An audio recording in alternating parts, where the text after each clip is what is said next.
கடந்த 2 வருடத்துக்கும் மேலாக சுமார் 1800 கோடி ரூபாய் வரைக்கும் செலவு செய்து அயோத்தியாவில் ராமர் அவருக்கு தற்போது திருக்கோயில் கட்டப்பட்டு நாளை மறுநாள் 22ஆம் தேதி மகா கும்பாபிஷேகம் மிகப்பெரிய அளவில் கோலாகலமாக நடக்க இருக்கு. இப்படி இருக்க இந்த கோவிலில் வைக்க போற திரு ராமர் அவர்களுடைய சிலை அதை பத்தி தற்போது யாருமே கற்பனை செய்து பார்க்க முடியாத அளவுக்கு, நம்ப முடியாத, இந்த உலகமே அதிசயப்படக்கூடிய அளவுக்கு ஒரு சம்பவம் பார்த்தீங்கன்னா ராமர் அவருடைய திரு உருவ சிலையில இந்த அயோத்தியா திருக்கோயிலில் தற்போது நாளை மறுநாள் நடக்க இருக்கு. ஸோ இது கண்டிப்பாக 900 வருட பழமையான சரித்திரம் அப்படின்னே சொல்லலாம். ஸோ அந்த வகையில் அயோத்தியாவில் தற்போது ராமர் அவருக்கு திருக்கோயில் கட்டப்பட்டுக்கிட்டு இருக்க இந்த வரலாறு நம்மள பல பேருக்கு நிச்சயமாக தெரிஞ்சிருக்கும். இருந்தாலுமே அதை பற்றி சுருக்கமாக இப்போ சொல்லிடலாம். கிட்டத்தட்ட 15ஆம் நூற்றாண்டு வரைக்கும் ராமர் அவர்கள் பிறந்த அயோத்தியாவில் அவருக்கு திருக்கோயில் இருந்திருக்கு. அதுக்கப்புறமா முஸ்லீம் ராஜாக்கள் நம்ம இந்தியாவில் படையெடுப்பு எடுத்ததுக்கு அப்புறமா அந்த இடத்துல இருந்த ராமர் அவருடைய திருக்கோயிலை இழுத்துட்டு அந்த இடத்துல பாபர் மசூதியை எழுப்பியிருந்தாங்க.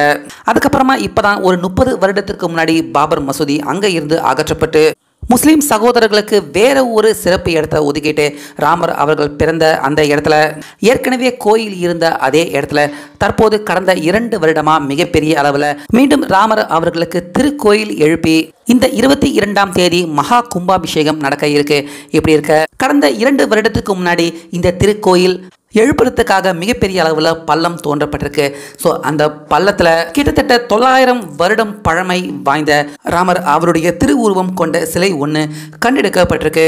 இப்படி இருக்க கிட்டத்தட்ட 100 அடி ஆழத்தில் இருந்து அந்த சிலையை ரொம்ப பத்திரமா 2 வருடத்துக்கு முன்னாடியே கண்டெடுத்திருக்காங்க. இப்படி இருக்க தற்போது அயோத்தியாவில் கட்டப்பட்டுக்கிட்டு வர இந்த ராமர் திருக்கோயிலில் ராமர் அவருடைய திருவுருவ சிலைக்கு கிட்டத்தட்ட 900 வருடம் பழமை வாய்ந்த அந்த ராமர் திரு சிலையில ராமர் எந்த உருவத்தில் இருந்தாரோ அதே மாதிரியான உருவம் கொண்ட ராமர் சிலையை தான் தற்போது அயோத்தியாவில் கட்டுக்கிட்டு இருக்க அந்த திருக்கோயிலில் ராமர் சிலையை வைக்கப்படுறதுக்காக தற்போது உருவாகிட்டு இருக்கு. மேலும் அந்த பழமையான சிலை கிட்டத்தட்ட 500 வருடத்துக்கும் அதிகமாக மண்ணுக்குள்ளேயே இருந்ததால தற்போது பயன்பாட்டுக்கு பயன்படுத்த முடியாத அளவுக்கு பழுதடைஞ்சிருக்கு. அதனால அந்த சிலையை அப்படியே ரோல் மாடலாக எடுத்துக்கிட்டு தான் தற்போது அயோத்தியாவில் கட்டப்பட்டுக்கிட்டு இருக்க ராமர் திருக்கோயிலுக்கு ராமர் சிலை தற்போது உருவாக்கப்பட்டுக்கிட்டு இருக்கு.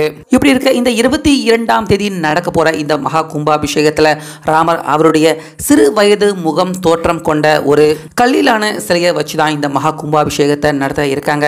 ஸோ அதுக்கப்புறமா படிப்படியாக இன்னும் பல பூஜைகள் நடந்ததுக்கு அப்புறமா தான் கடைசியா ராமர் அவருடைய இந்த கிட்டத்தட்ட 90 வருட பழமை வாய்ந்த ராமர் அவருடைய அந்த திரு உருவ சிலை அதை அப்படியே ரோல் மாடலாக எடுத்துக்கிட்டு தற்போது உருவாக்கப்பட்டிருக்க சிலையை இப்போ கிட்டத்தட்ட 1800 கோடி ரூபாய் செலவில் உருவாகிட்டு இருக்க இந்த ராமர் திருக்கோயிலில் நிரந்தரமாக ராமர் அவருடைய சிலையா கருவறையில் வைக்கப்பட இருக்கு. ஸோ அந்த வகையில் கிட்டத்தட்ட 90 வருடம் பழமை வாய்ந்த சிலை தற்போது அதே மாதிரி உருவாக்கப்பட்டிருக்க அந்த சிலை எப்படி இருக்கு அப்படின்னு பார்க்க உலகம் எங்கும் இருந்து மக்கள் எல்லாருமே மிகப்பெரிய அளவில் ஆர்வமாக இருக்காங்க அப்படின்னு தான் சொல்லணும்.